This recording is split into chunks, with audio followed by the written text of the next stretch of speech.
Hello everyone, and today I would like to show you a very beautiful chess game by the magician from Riga, Mikhail Tal, and his opponent was Yuri Balashov, one of the leading chess players from 1970s and from 1980s, Russian chess grandmaster Balashov. So this was from the rapid chess tournament, a speed chess tournament in Moscow in 1988.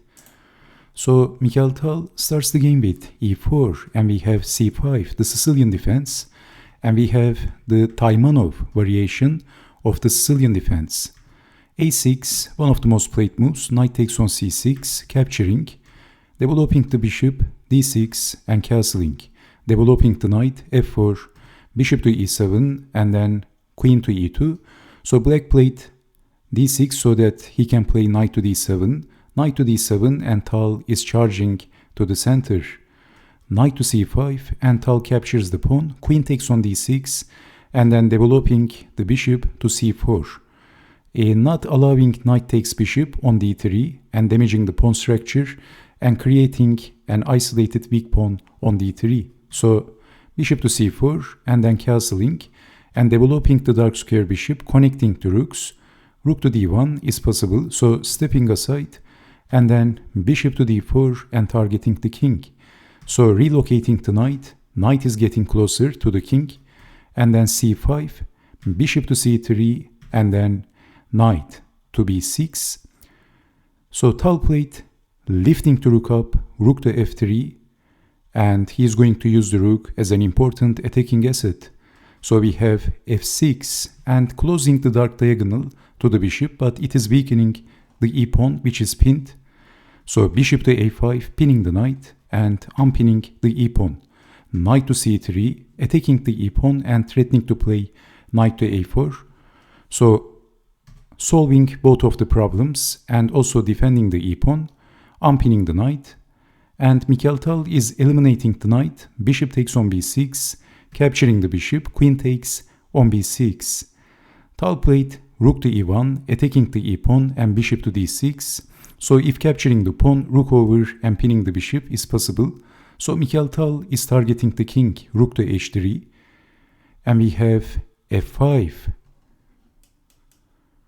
So after rook to h3, if bishop takes on f4, can you see what's wrong with this move? Queen to e4 and both threatening checkmate, attacking the bishop and also attacking the rook. So after defending the checkmate threat, capturing the rook, and black can resign. So rook to h3 and we have f5, but f5 was a blunder. In this position, h6 or rook to a7 should have been considered, but we have f5. It looks like a prophylactic move, defending on e4, not allowing knight to e4, but it is white to move and win. Can you guess the next move of Mikhail Tal? Tal played rook takes on h7, sacrificing the rook and smashing in with the rook. But we have king takes on h7, accepting the sacrifice. If not accepting, then black is getting checkmated. So there is no defense. Rook to h8, checkmate is next.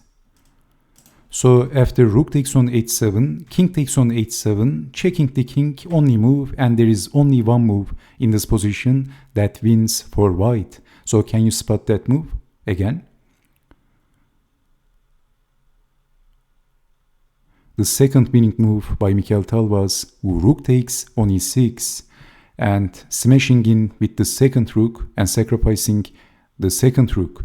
But we have queen to b4, not accepting the sacrifice. If accepting the sacrifice with the bishop, then bishop takes, only move, and black is getting checkmated. There is no defense. So rook takes on e6 and queen to b4, and after discover attacking the king, let's say capturing the bishop is black's idea maybe. But in this position, there is a winning move for white. So can you spot that move? What would you do if you had the white pieces? Tal played rook to h6 and black resigned. So this is check. Actually, what else? Capturing the bishop and checkmate. There is no defense. So I hope you have seen some of the key moves. So f5 was a blunder. This is why h6 should have been considered. Rook takes on h7 and then checking the king and smashing in with the second rook. And then rook to h6, and after this move black resigned because black is getting checkmated. Mikhail Tal simply steamrolls his opponent. He destroyed his opponent like a bulldozer. So thank you very much for watching, and I hope to see you next time. Take care and bye bye.